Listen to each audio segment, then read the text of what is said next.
Glad to be here. And our co-host today is Rue Islam, Director of Product Innovation at Dashlane and co-chair of the FIDO Credential Provider Special Interest Group. Thanks for joining us, Rue. Thanks, Mike. Nice to meet you, Tina. So before we actually dive into the topic today, what I'd like to do is ask you guys for a quick bio and introduction.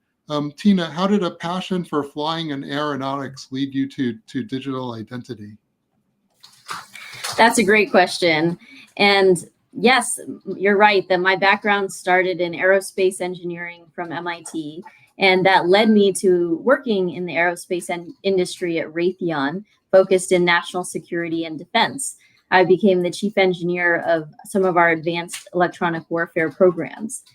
And I noticed some vulnerabilities in how we transferred waveforms out to the sensor systems. And so I founded a previous cybersecurity company to solve that problem. That company we built from scratch. We grew it. It was sold to a public company, a leader in network assurance. And along the way, we had customers in the public and private sector. So some of our defense and national security customers, like U.S. Strategic Command and Air Force, meant that we had to have security clearances. So my fingerprints, these fingerprints right here, unfortunately, were stored in the Office of Personnel Management, or OPM, database. And as we know, back in 2015, that database was breached. So my fingerprint data was compromised, and it was an eye-opening moment that how do I prove that I'm Tina without giving up everything I use to prove who I am? And that's really what led me to Badge, Identity Without Secrets, and making sure that we reduce this vulnerability that we have with stored central databases of biometrics. And Rue, maybe a quick intro? Yeah, thanks, Mike. So it's hard to follow Tina with that. My career started in web development in the early 2000s. I worked for an agency building accessible solutions for banks and insurance companies. This is when standards weren't really a thing, and then they became a thing. Then at some point, the iOS SDK came out, and I was really interested in iOS development and got into mobile software, which eventually led me to a company called Dashlane, which was about 13 years ago. And at Dashlane, I focused mainly on software development on the mobile platform. But for the last 2 years, I've been really curious about passwordless technologies, particularly passkeys, and getting rid of the password as an authentication means. So that's where I've been focusing my efforts, spending a lot of time in the FIDO Alliance with passkeys, of course. So, Tina, I want to start with you since you're the guest and you get the first question. Back in 2014, I wrote a blog about how password reset or credential reset was the Achilles heel of MFA, and that enterprises were only as strong as their weakest recovery flow.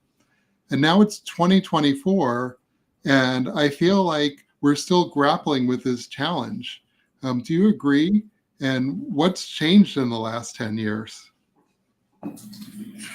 Great question, Mike. Yes, I agree completely. I think that it is true that today account recovery continues to be the Achilles heel for the industry.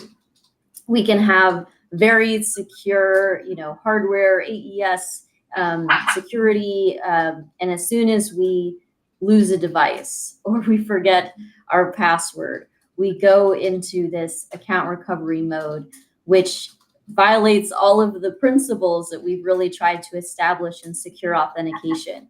Many times, account recovery is governed by static PII storage and, what account recovery questions that you set up. What's your third grade teacher? What's your favorite ice cream flavor?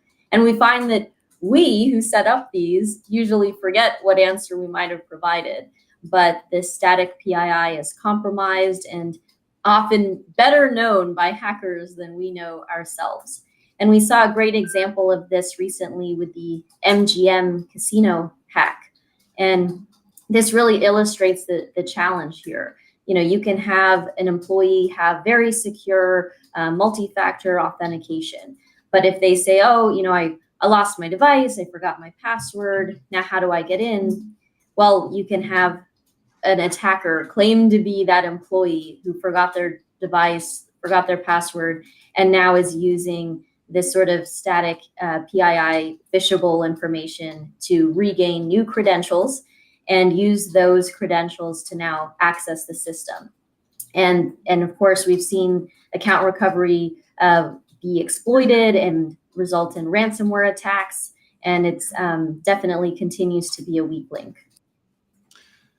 And Rue, can I ask you to, I'm really curious about the history here, because from the FIDO perspective, not so much a Dashlane perspective, it seemed like originally FIDO's position was, in order to not degrade the recovery mechanism, you get 2 FIDO keys. So you lose one FIDO key, you have an equally strong FIDO key, and FIDO keys are cheap and you just get a lot of them. Just like you have a backup key to your car, you have a backup key to your digital stuff. I feel that position has changed a little bit over the years, but I'm just curious, and maybe FIDO Alliance and FIDO has no opinion on this whatsoever, but I'm just curious if you had any thoughts about recovery, what to do about recovery from a FIDO perspective. Well, I do have thoughts. I just say that I don't represent FIDO, and FIDO as an organization will have its own thoughts. But I would say that actually security keys aren't that practicable nor cheap, I would argue. And what FIDO has allowed is the technology to be syncable, right? So you can have syncable credentials rather than device-bound credentials, and that syncability has allowed this resilience. Where you can lose your device, and as long as you can regain access to some service account, you get back your keys. So that's the sticking point. How do you regain access to, let's say, your Apple ID account or your Google Password Manager account or your Dashlane account? Now, that goes back to a credential that is unlike, let's say, your typical website that's just storing plain text information. These services are encrypting data. So you need to get back to a particular key.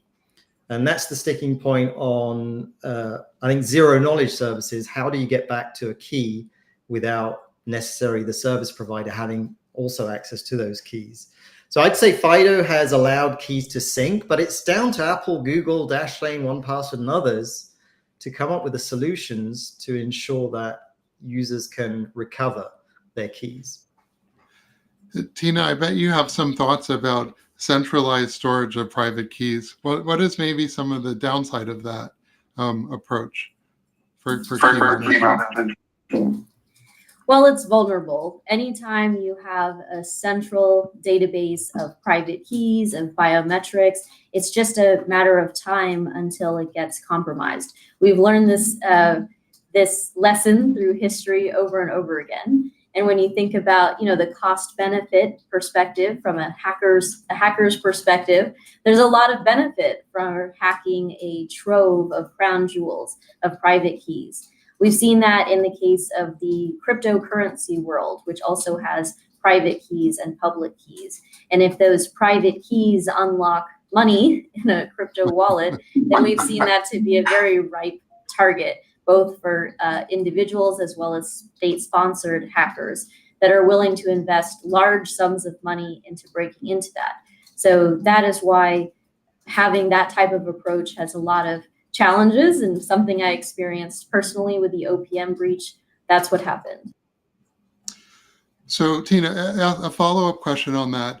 In your talk at Identiverse, you said, make the human the trust anchor. And it sounds like you're saying that some type of biometric binding to the credential is the key. But how do you make the human the trust anchor and avoid making the device or a proxy or agent for your identity? Yeah, that's a great question, Mike. And it's something I'm very passionate about. I think that up until now, the industry has really struggled for how we can jump the identity S-curve, how we can leave this notion of centralized identity and move to decentralized identity, where the user has control over their key. And what's difficult is that the concept of public keys and private keys, this has been around for a long time. In the 1980s, when we first developed public key cryptography, we thought, okay, this is going to be the end of identity theft, the end of fraud. Everyone will have a private key with an associated public key, and that'll be the end. But what we found is that users have a lot of challenges managing private keys, and the burden on users is very high for how they can handle that. Again, with the analogy to the cryptocurrency world, we've seen some kind of ridiculous stories come out, right? Where they either store their private key in a central database, which gets hacked, or they have it in cold storage or offline, maybe in a separate USB hard drive. And we see these comical stories of people going through dumpsters to try to find a hard drive with that key. It's very difficult for users to figure out how to manage keys. And one of the only ways we've figured out how to move from centralized to decentralized is to bind the user to a device, to put the key on their device. And if you don't mind showing that graphic, Mike, I think this is one of the things that has become an issue, that it works great as long as you have that device binding, as long as you have that key on the phone. You can now achieve cross-domain identity or decentralized identity. But if you lose or break that device, now you fall back to centralized identity, right? What you were talking about at the beginning, Mike, with account recovery, with KBA, with high friction or expensive ways of reproving that you're that same user. And a lot of these central databases for recovery have to contend with privacy regulations and other issues. So what have we done differently here at Badge? Well, one of the things is at Badge, we allow you to use any factors, and they can be what you are, what you have, or what you know, and in any combination. So face, fingerprint, device characteristics, knowledge characteristics, whatever your organization policy is. And you can use those factors to derive a key on the fly. That allows a usability advantage in the sense that you don't have to be bound to that single piece of hardware. So right now, when we think about who you are, what you have, what you know, the what you are factor and what you have factor are oftentimes bound together when the biometric is stored on the device, for instance. So if you're talking about, for instance, Windows Hello or Touch ID, you can re-authenticate back to that device where your biometric is stored.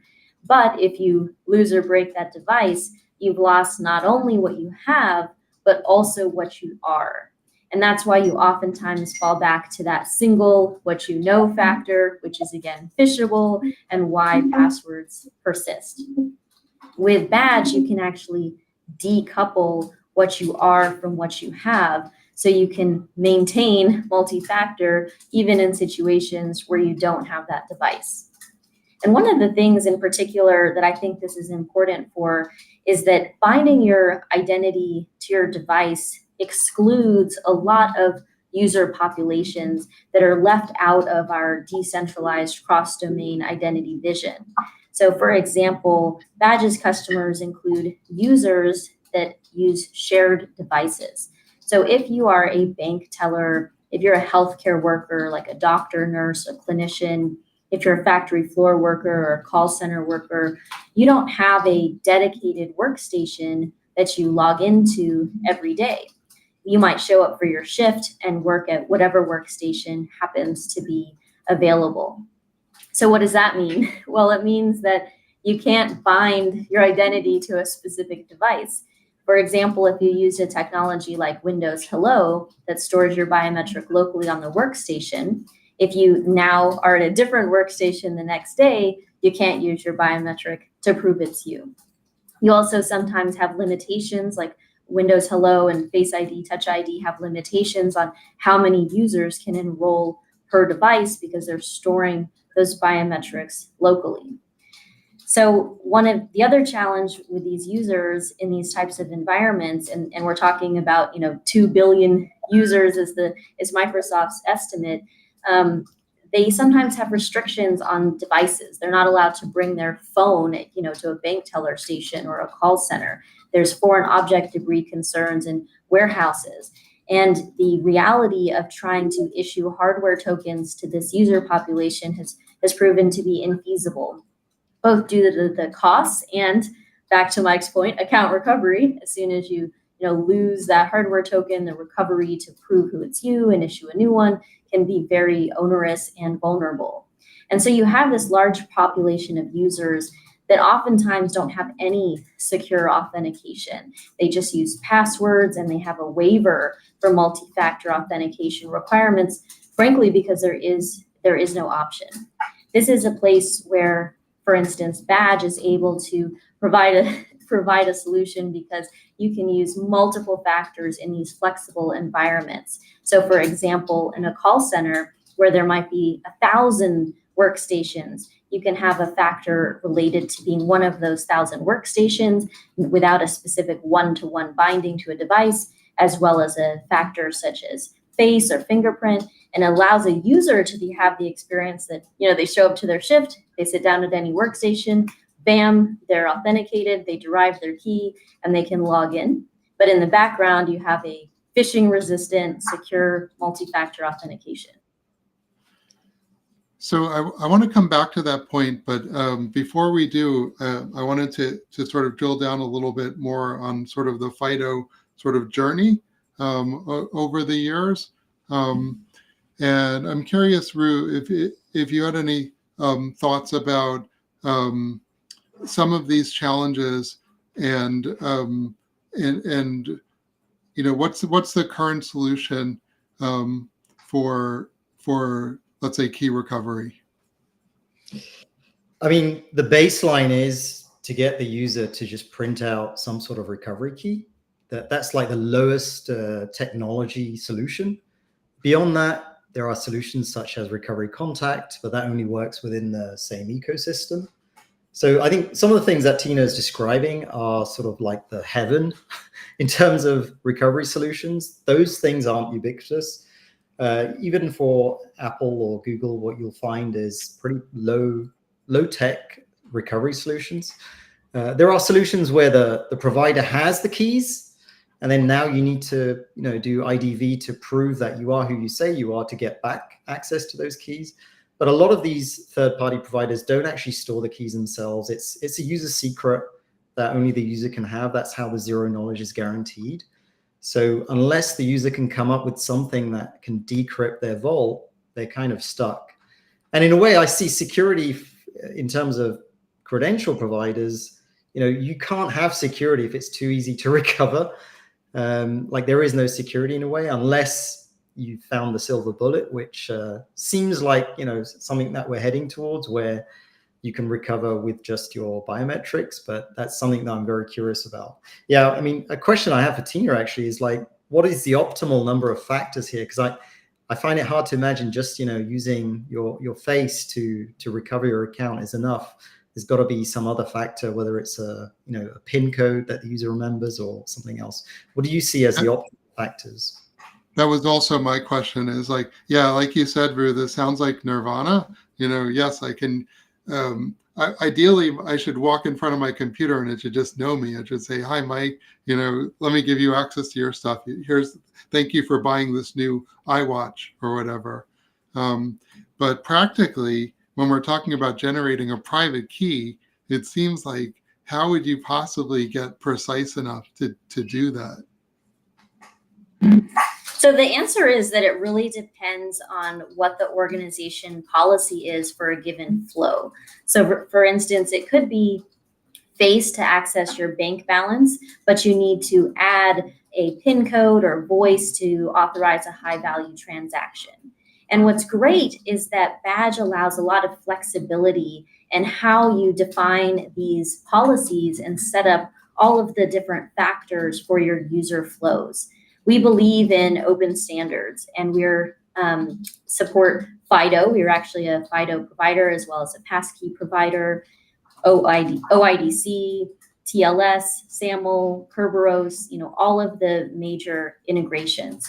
We're also integrated with nearly every top industry player. We came out of stealth mode in January, and we've been really happily surprised and overwhelmed with the amount of inbound that we got. So Cisco approached us. We have an integration with Duo. They talk about the different integrations there with Ping. Ping has a DaVinci flow where you can set up these orchestrations.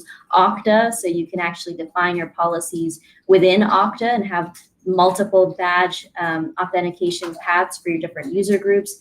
And most recently, just a few days ago, we've been working a long time. We were approached by CyberArk, and a few days ago, we announced our partnership with CyberArk to help also on the privileged access credential side. This is a place, Mike, where when you're worried about credential theft, privileged access is probably the highest worry for a CIO. And this is a place where that partnership, again, it allows the badge authentication across different user groups and identities in that group. And so obviously, I would say that the factors and policies that you put in place for a privileged access scenario would be different from what you might have for a different scenario. And so the flexibility of that optionality of which factors you want, and also giving the choice to the user where applicable, I think has a lot of benefit. Why do you see this as decentralized identity? I'm sorry, Rue, did you have a question? Yeah, I do have a question, Tina. I'm thinking, like, if we jump ahead 5 or 10 years, I'd like to imagine a world where, like, new device provisioning and account recovery are like seatbelts in cars. Right now, it feels like we're all competing to build the best seatbelt, where it should just be something any product that protects user data should be able to do. Do you see that as a future where we're not actually innovating? You know, there's just standards that we can use for new device provisioning and account recovery that just anyone can use, and we're not having to invent it each time. Yeah, that's a great question, Rue. And I think you're right about the observation about the world. Like this cannot be the world. I feel like the next generation and the one after that are going to look back and say, is that really, the frustration you went through every time you bought a new device? Is it really true that if you left your phone in an Uber that you were completely disconnected from the world and you couldn't check your email, you couldn't log into your work accounts, you couldn't access anything because you're so dependent on that one device to function? I think that everybody is working towards a world that we can undo that. And really our vision for Badge, we believe that solving that fundamental key management problem, being able to rederive a key from any, it's really the thing that's been preventing us from achieving this world where you are you can finally jump the identity S-curve. And yes, I believe it'll be that, you could drop everything you own into a lake, get up out of that lake, walk up to a device and prove who you are, rederive your key, access your data. And it has to be that world where you're not chained to one device you registered with. And the reason I think this is so important is not just for us, technology folks that work in this world, but when you really think about inclusivity, we need to build technologies that work for every person in the world. And not everybody lives in Silicon Valley and has their backup iPhone and their backup iPhone. These are not realistic credential management methods for the average user. They don't even all have their own device. People use shared devices. A family or a community can share a device. When we talk about women, unfortunately, Yeah, when we talk about, it was where you dropped off. When we talk about domestic relationships and women, sometimes, although women have access to the device, they may not have control and autonomy over that device. If what allows you to access healthcare apps, financial information is bound to that device, then sometimes it could mean that women are denied access or don't have privacy over their data. If we can empower users to be able to use any device, rederive their key, access their data, and then destroy that private data such that now when they're not using that device, they haven't left behind breadcrumbs. I think it opens up a level of inclusivity that's imperative. So Rue, that's the future we envision and that we see. Could you actually address the decentralized question? When I hear decentralized and identity together, my mind immediately goes to wallets. But it sounds like you're not talking about the digital wallets here at all. What do you mean by decentralized? Well, it could mean wallets. I think one of the problems with wallets is that a lot of times, again, the wallets become device bound. And so if you have your wallet on a device and it has your verifiable credentials in there and all of these great things, and it has your college degree and your medical vaccinations and all this world that we identity folks believe and envision everyone will do. But then you lose that device, it's broken, it's dead. And now you have to restore all of those VCs onto a new wallet, onto a new device. It becomes a huge overhead. And we found that even the most proficient identity professionals, struggle with this. There's no way that people who don't even know what VCs are will become proficient in it. So when I talk about decentralized identity, I mean that we don't have a central authority, right? Rue talked about some parts of the FIDO world where the providers actually have, they have the private keys for those pass keys and they have the ability to restore them. I think that that's a big threat to really the promise of FIDO where the user is in control of their key. I think decentralized identity is all about the user being in control of their key, no central authority, having those private keys, having the ability to restore the private keys. I think it means that, we say this with Badge, Badge can authenticate you, but cannot authenticate as you.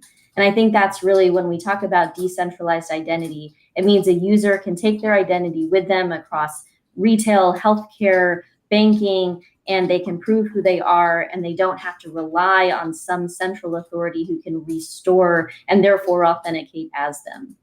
Okay, so let me get this straight. So this is not a centralized system, but if Badge goes down, I can't access anything.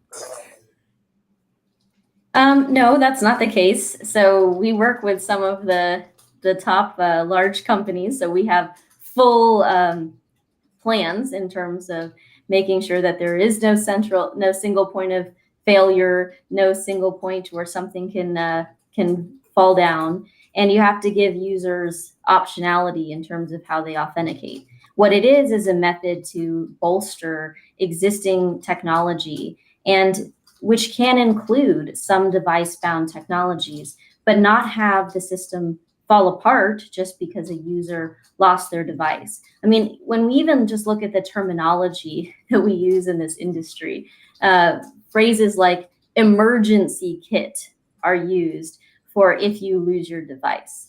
Well, frankly, if you know my family and friends, losing a device cannot be considered an emergency because of the frequency in which it happens. So I think, and then to your broader question, Mike, I think the key to availability is redundancy. Badge also believes in not having a single point of failure. We leverage GCP and a Kubernetes microservices architecture, which has become the industry standard. And I think there's a lot of advantages to these types of technologies. The other big point is because Badge does not store any biometrics or secret information, it means that there's nothing to steal. And I think that's really critical. We have to eliminate these honeypots of private data, which are just ripe for attackers to target. Rue, I was going to go back to you and ask about device-bound credentials, because this view, to me, like excluding synced passwords, which are obviously centralized, but I can still, pull out my physical key. I still have a whole bunch of these things, and I know this key is not anywhere else. I know that's not an ideal situation, but I would argue that this is more decentralized because this will work whether or not Yubico still exists. I'm still hearing that if badge goes down, I can't authenticate.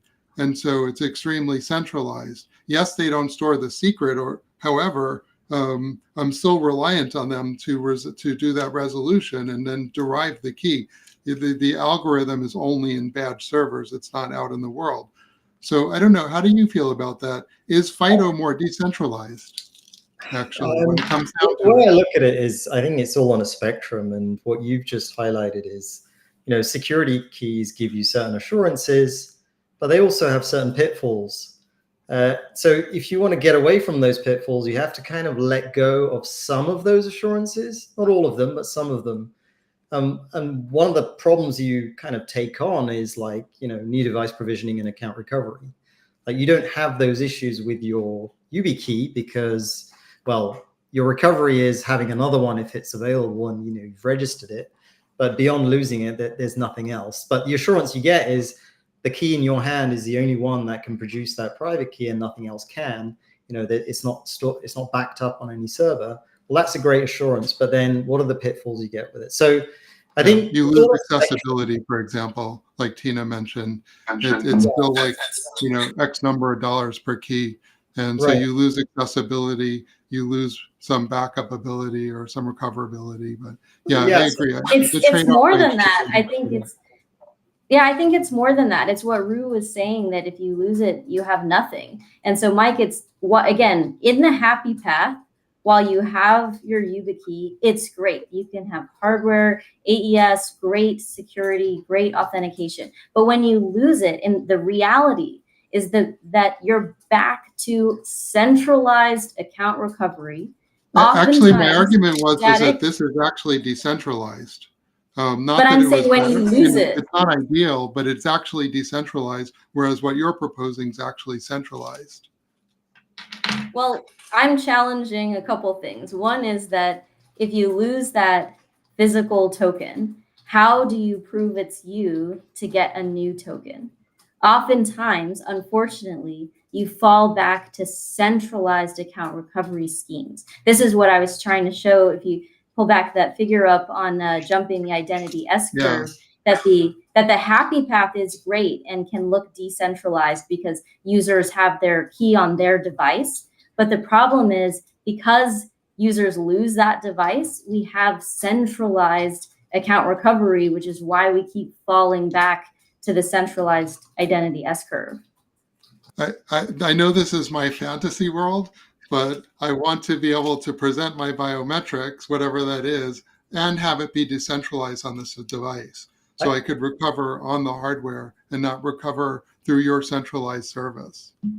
I just want to say, I think there are exotic solutions to a lot of the problems, but that's the thing, they're exotic in the sense that they're not going to be broadly available to everyone. And I think this is where synced passkeys tried to cover that base, create something that can be more widely available to everyone. But the problem is, synced passkeys are great, but the problem is what happens when you completely lose access to the service that provides you those synced passkeys. So that goes back to the recovery and whatnot issues. I think there are things happening within, the industry, things like, data portability. It sounds like there's a concern about putting all your eggs in one basket. Well, I think in the future, you shouldn't have to choose, to put all your eggs in one basket, whether it's, Apple Passwords or Google Password Manager or Dashing. You should have the freedom to take your credentials with you when you decide to switch provider. And I think that's definitely going to be, that's something we're working on within FIDO, and that's definitely going to be a reality going forward. And I think that's going to be, let's say, a reassurance of the centralized concern of putting all your credentials in one place. It's an interesting point. I agree. Let's say somebody more malevolent than Tina is able to get control of badge, and now they have control over who can get those. How do I export my credentials out of badge so that I'm not reliant on one provider? So that's something we have live today with our customers, Mike. Our system is zero knowledge. Even if an attacker has control. These are all part of the trust model. That's kind of the whole point. You don't have to trust me. You don't have to trust anyone. That's really the key.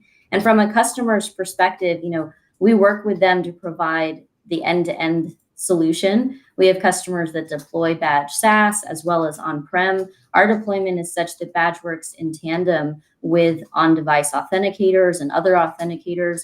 The whole point is optionality. And yeah, would love to share more, because from a threat model perspective, and we've had a lot of third-party testing, even if the client is compromised, there are no secrets to steal. And I think that's quite a differentiator compared to the others in this space. Badge is also compliant with the passkey model. So we're a passkey provider. And one of the challenges that we've seen on the passkey side, especially with synced passkeys, is that without authenticator attestation and a guarantee of key provenance, that user verification flag, it doesn't guarantee that the user was verified. And so we've seen that many times these passkey deployments are not actually qualifying as MFA under NIST guidelines. So the passkey actually would have to be paired with another factor, many times a password. So it's really quite a contradiction that we want to get away from passwords, and that's one of the reasons we're using passkeys, but then we actually have to pair the passkey with a password. And so what we're trying to really tackle here as an industry is, how do we handle attestation, key provenance, some of those key gaps that are preventing us from really getting away from passwords? And one of the things we were just talking about before the call was that there's a lot of non-federated gaps in the world, right? That SSO, it's great to use OIDC and FIDO in all these federated areas, but what about these legacy and non-federated applications and domains? That's kind of the secret underbelly where passwords persist, phishable credentials still persist. Well, one of the good things with Badge is you can have multi-factor derivation of a certificate. So you can actually do certificate-based auth even to legacy protocols like Radius, LDAP, Kerberos. And that allows actually you to fundamentally eliminate passwords from places where it's not possible before. And as an industry, I think that's where we need to look at how we can actually bring the whole world up to multi-factor secure authentication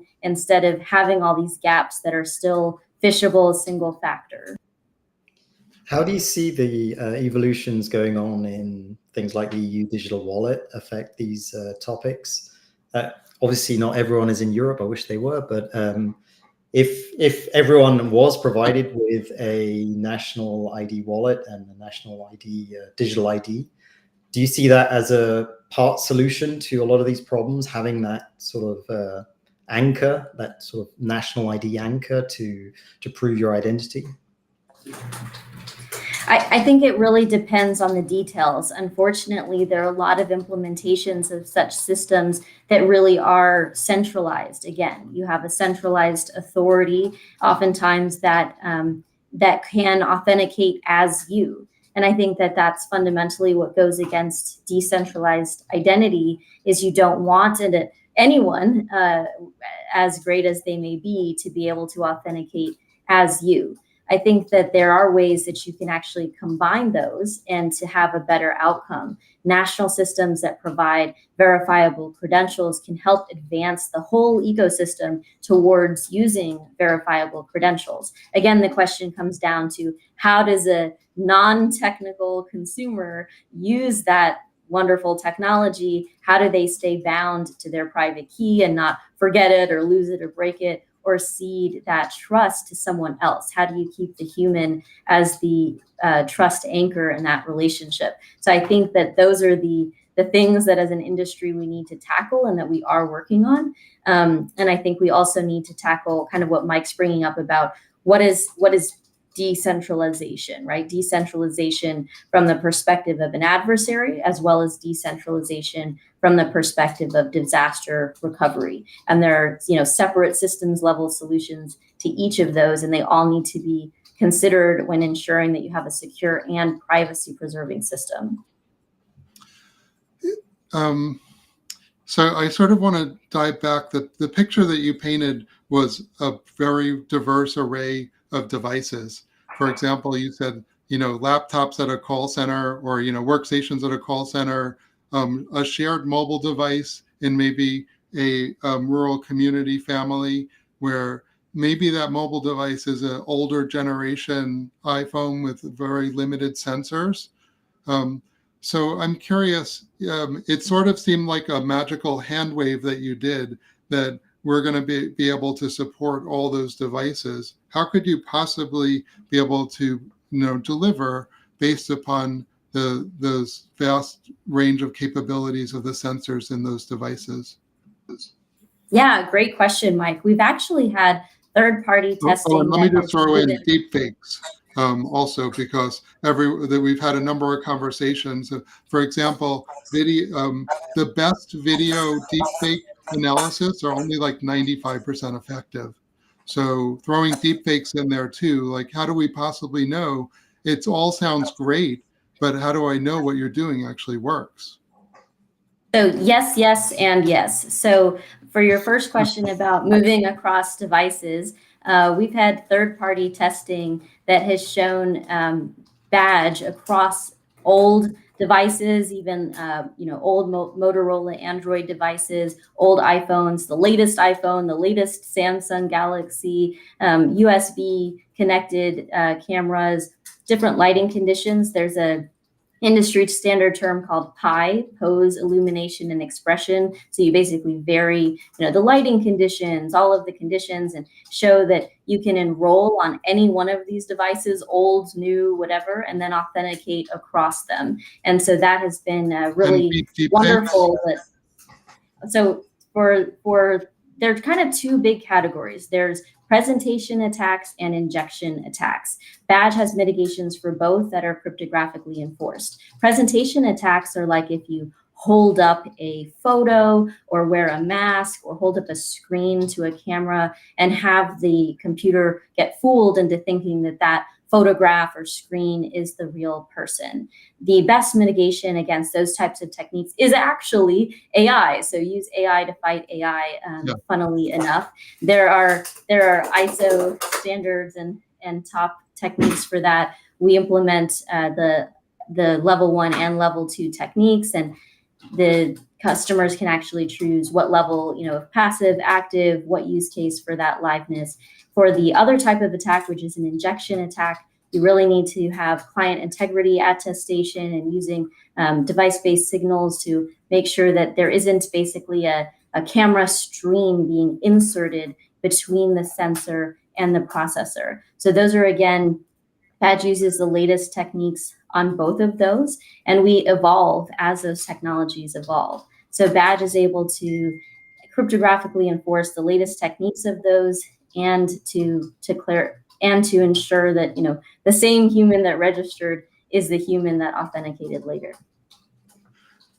Let's go to last thoughts. We're right on the time limit here. Rue, I'll start with you. Any last thoughts?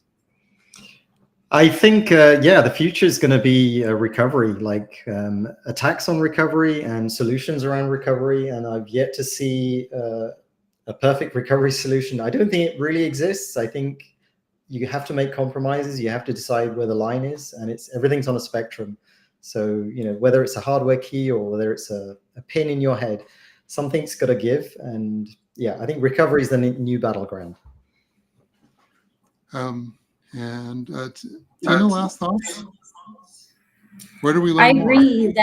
I agree that recovery is the weakest link. Where you can learn more is actually, I'll be presenting alongside Bill Wright, former FIDO board member and executive director of USAA Bank, at the FIDO Authenticate conference next week. So you can learn more about Badge there and how we are working with our customers to address this weakest point in identity, is that account recovery, and also just how we can address the gaps in the industry in achieving decentralized identity, achieving shared devices and non-federated domains, and all of those gaps that are preventing us from achieving this vision.